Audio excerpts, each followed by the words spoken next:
Hi there, it's Joy again. So while I was working away on this pumpkin, it seems that my camera ran out of battery. And so we've missed some of what I was saying. I was working away and I didn't notice. So what I have done since it cut out, I finished cutting out my nose and I finished cutting out my feet. There's the feet. As you can see, the nose is all done, or his beak I should say. And I decided that what I wanted to do to make the feathers in the front stand out, and again, some of this stuff won't show up at night anyways, but since it's going to be sitting on my front step and I want it to look cool during the daytime as well, I decided I wanted to scrape away the skin in between the feathers so that the feathers stand out. And basically, in order to do that, like I did with this, I cut with my knife and I just kind of dragged it along here under the edge of my large wing, and then from there down to the bottom. I did that on both sides. Then I outlined the bottom of each feather here with my knife. I just scored it. And I did the same with the bottom feathers. But with the bottom feathers, I had to figure out where to stop scraping. And I decided I could have done just straight across the top of each feather and had little triangles for each feather. But I decided I kind of wanted to extend it up into the middle of this space. So each feather is now a diamond shaped on the bottom. And I was trying to figure out which tool to use that would be best for this.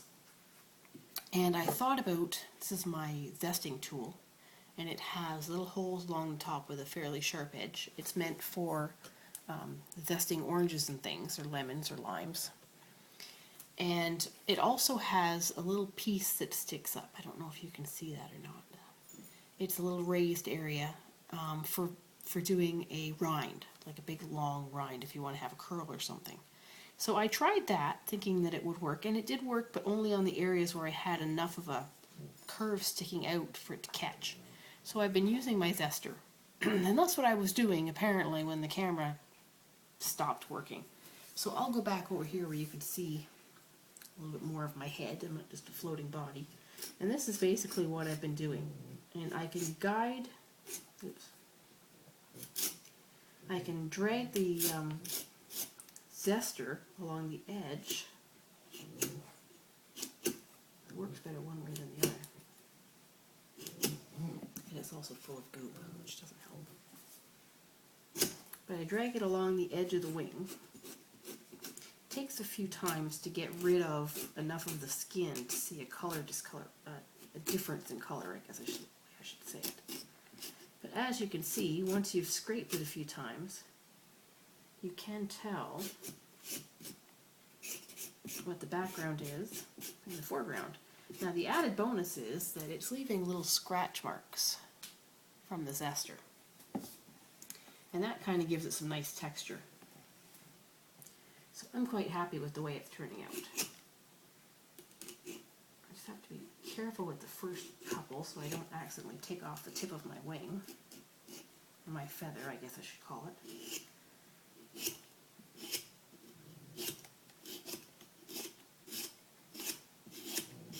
I get a little aggressive with it to get it to get started.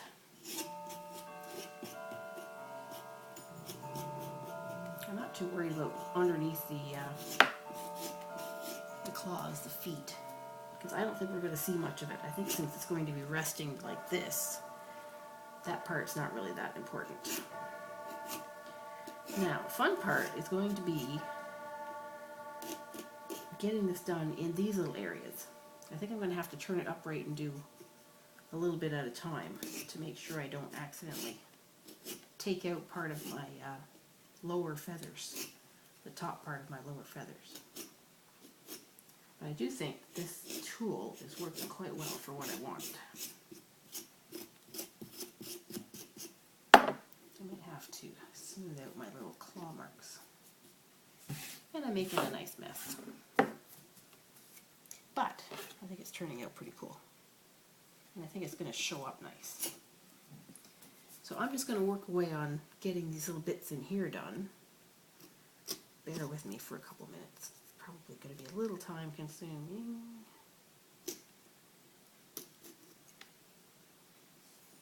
Mostly because I don't want to accidentally take something out that I don't want to lose. Like I almost did just there.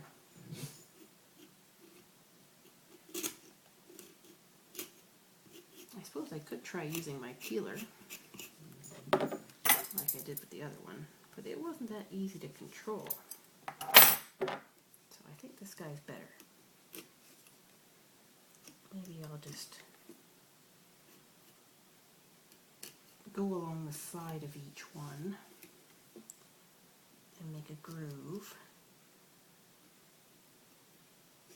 And then maybe go back with the peeler once I have it all started.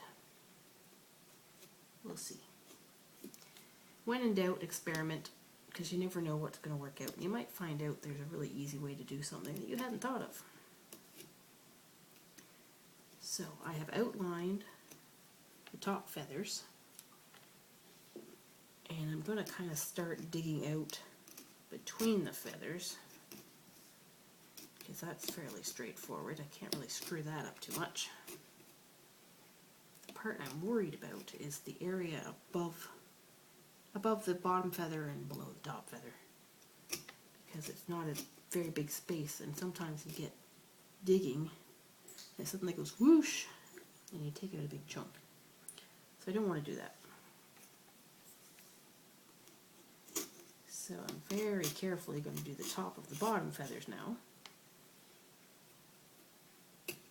Like I said, I'm just angling this thing so that only one or two of the holes is touching the pumpkin at a time. I don't have enough space to do the full width of the, like I did down here. Sorry if it's hard to see some of this, but I have to get it at the right angle so I can make sure I don't screw it up. And the right angle for me probably is definitely not the right angle for what you're trying to see, because my hand is in the way.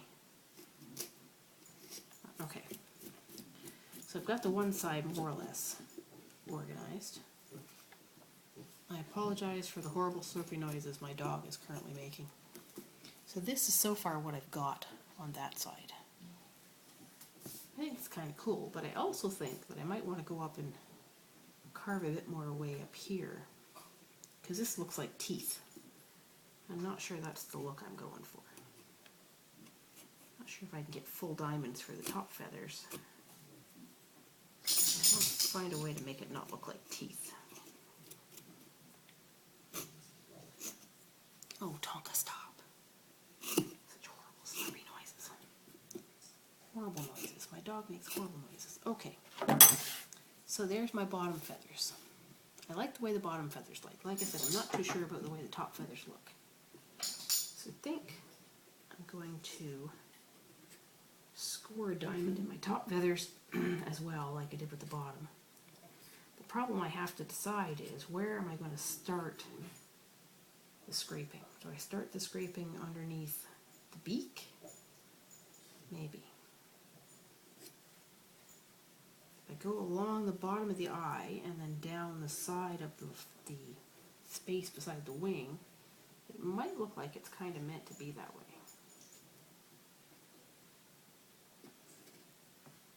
So that's kind of what I've decided to do. I've scored along here, kind of along the line of the eyeball piece, and then I've met up with the line that was going down here. And I'm going to kind of scrape away the area in the middle, the same way I did the bottom, and see how that looks.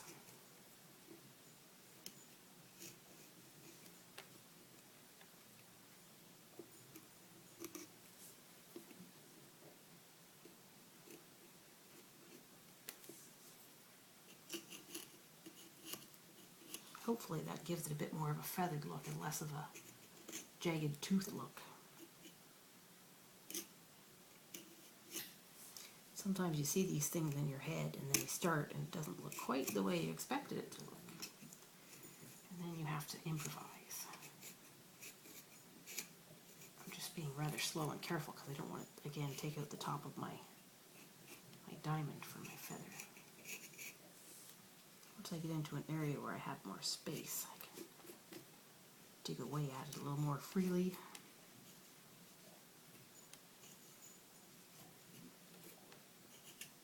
Oh, Tonka, shut up. My goodness. What is it about dogs and slurping? It's such an obnoxious noise. Chris thinks I'm crazy for thinking that's an obnoxious noise. He doesn't even seem to notice it. To me, it just makes my skin crawl listening to that slurpy, slurpy, slurpy, slurpy. It's like listening to someone smack their lips when they're chewing. Same basic thing.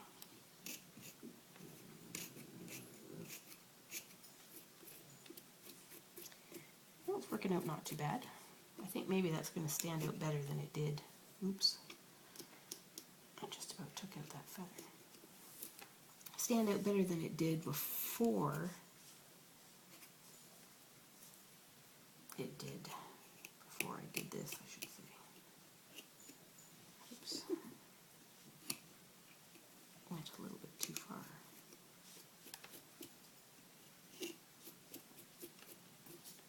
Okay, so I think that does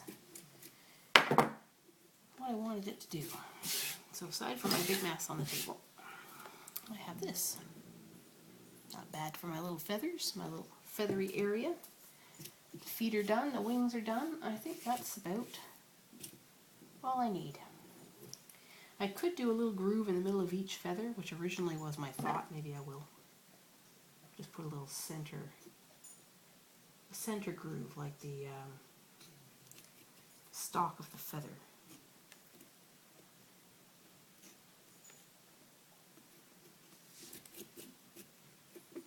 Like so. Just for detail. Again, most of this detail won't show up at night anyways. But I suppose some of the little kids come out fairly early. They're showing up at supper time.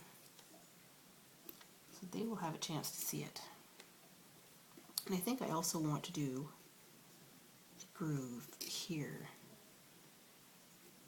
and here, just to kind of make that show up a little better. Anyway, some of the little kids are here at supper time, so they may get to see it. Who knows? That is my finished owl. So I think it is time to test them out. I've got some chunks in there I have to get rid of. I'd forgotten about. But let's turn this off. Turn these off. It's getting a little darker outside, so maybe it'll show up a little better than the first couple did. There we go. So can you see him, my little owl dude? Like I said, you can't really see any of the details on the can you see the wings? Yeah, I think I'm going to have to work on my little slots where my wings are. Make sure they're a little clearer. And now that I've done my test, wrong light. Oh, it's the wrong lights. Now that I've done my test, I think I might want to actually do a little cut under each of these to make it a little better. So I'm going to take out my lid. This owl guy's taking a little longer than expected because he's kind of an experiment. I don't need that anymore. I'd like to have more light shining through this part. However, I don't want to have to go through all that stuff again. Maybe I can scoop out from behind, make it a little thinner. Perhaps I will try that. If I can get the back portion to be a little thinner behind where the eyes are, then there is a chance that the light will shine through and it'll have a little more effect. So I'm just going to take a second and scrape away and make a big mess everywhere to see whether or not that will make a difference.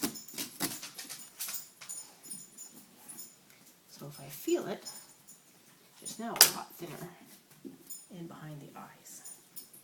I have to deal with getting rid of some stringies, but maybe it will make the eyeball part look a little better. Let's see.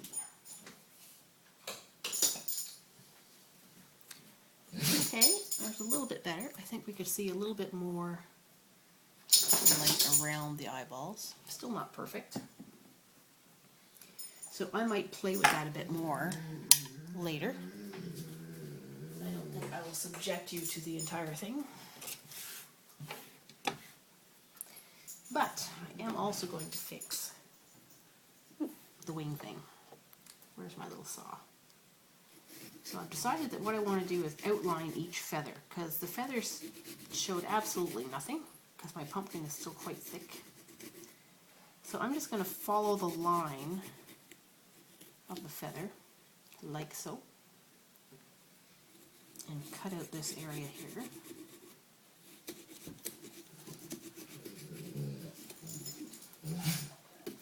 I'm just going to fish around in there until I have enough of a gap that I can see. And I'm going to do this with each feather in hopes that at night the feathers will now show up.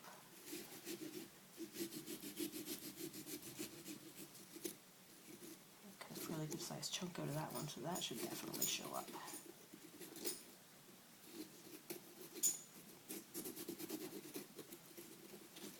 Okay, so this is what we're doing now. Can you see the light through there, or the dark through there, I guess it would be? That, hopefully, will give my feathers enough definition. I know I've said this like 3 times, but I figure it's probably really boring for people to just sit there and watch me slice away at things with no noise in the background, so I tend to ramble. If it's really not necessary for me to talk while doing this, feel free to let me know. Say, shut up, you silly woman, why are you rambling?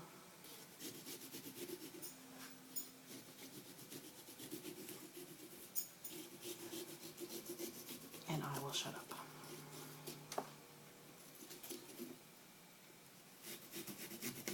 Okay.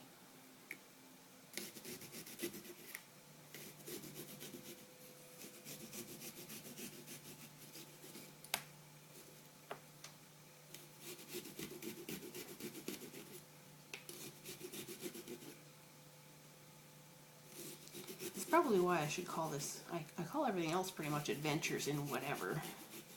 So this would be adventures in pumpkin carving. And the reason I usually say adventures in when I do stuff, adventures in baking, adventures in cooking, is because I, as I've mentioned, am a fly by the seat of my pants kind of person.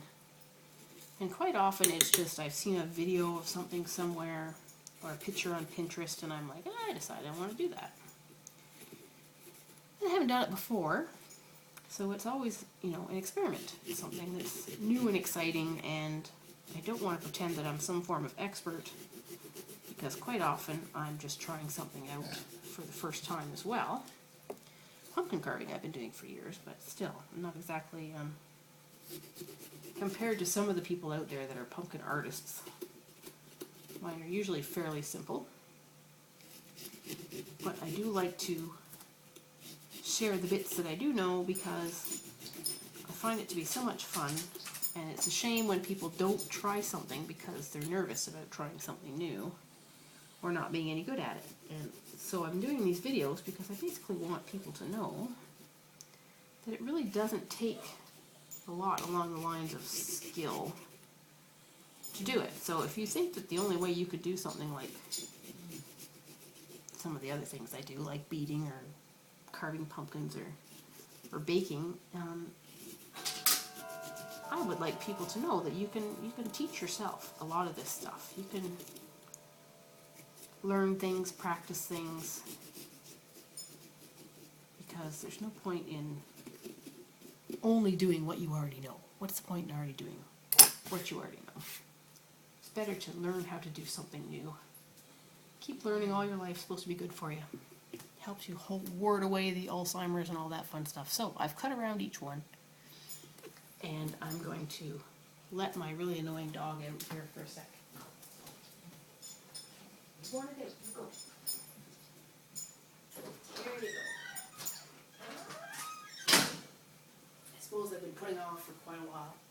Alright, so we're going to try this again and see how much of an effect my extra little wing thingies did. I'm hoping it does. There! Oh, I like that way better. Alright, so you can see the feathers. The other thing is, of course, that I'm hoping the glow sticks are brighter than my little one, itty bitty light.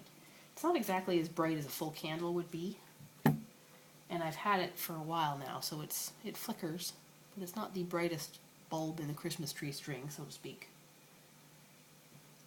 So I'm hoping that my glow stick will be bright enough to show up a little more of the detail. This doesn't give off a very wide glow, so it doesn't always show everything up. I'm hoping it shows up enough on the video that you can tell what's happening. So this is my owl. I'm fairly happy with him. I just want to spend a little time scraping away some of the stuff behind his eyes in the hopes that I can get some light to shine through.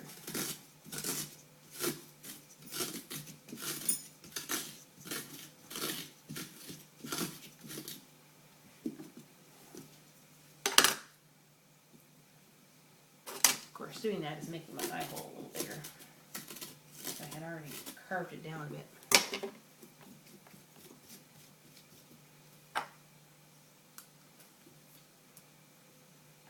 Like I said, I experiment with things, try it, see what works. If it doesn't work, try something new. You can pretty much teach yourself all sorts of fun things. Okay, I think this is working a bit better now. I think we can see a little bit of light. I don't know if you can. Put the candle up a little brighter behind it. Okay, see how here the light is shining through some of the pumpkin. So this is how you can make shades of different colors in your pumpkins. And if you're really good at carving pumpkins, people do this all the time, is you kind of carve away the back side of the pumpkin to make it thinner, because the pumpkin will show light through it if it's thin enough. If it's a big thick part, like the side, it doesn't. But when the pumpkin is thin enough and there's no skin on it, the skin is a lot of the issue when it comes to shining through or not shining through. It will actually kind of glow. So you can carve away bits in behind to make certain pieces thinner, or you can carve away the front. We could carve that down more and make that thin and try to get this whole centerpiece to glow. But I'm a little worried that if I do that too much, I might start breaking things off. So I might do it a little bit and see what happens. Of course, the dog now wants back in. I don't know whether that will do a lot, but we shall see. If you do enough of it, you can get this panel in the front section to glow, kind of like the eyes. Right now it's still too thick for that. Anyways, I might work away at it. So here's my owl pumpkin. I hope you enjoyed it. I hope you got some ideas for your own pumpkins with it. And I hope that you come back and see me again later today, because I probably have 2 more pumpkins to go. 2 of them I'm saving for my daughter and boyfriend for them to do. I don't know if I'll show videos of that because she's a little camera shy. But we may show pictures of the finished product. So altogether I've got 8 pumpkins that will be carved and decorated. And again, I'm going to post the actual blog with photos of these things on Adventures in Menopause, and the address there is survivinglifeover40.com. So you can see pictures of the finished products and some other stuff that I've been doing that's kind of crafty. And there will be links on there to videos of each of these pumpkins that I've done.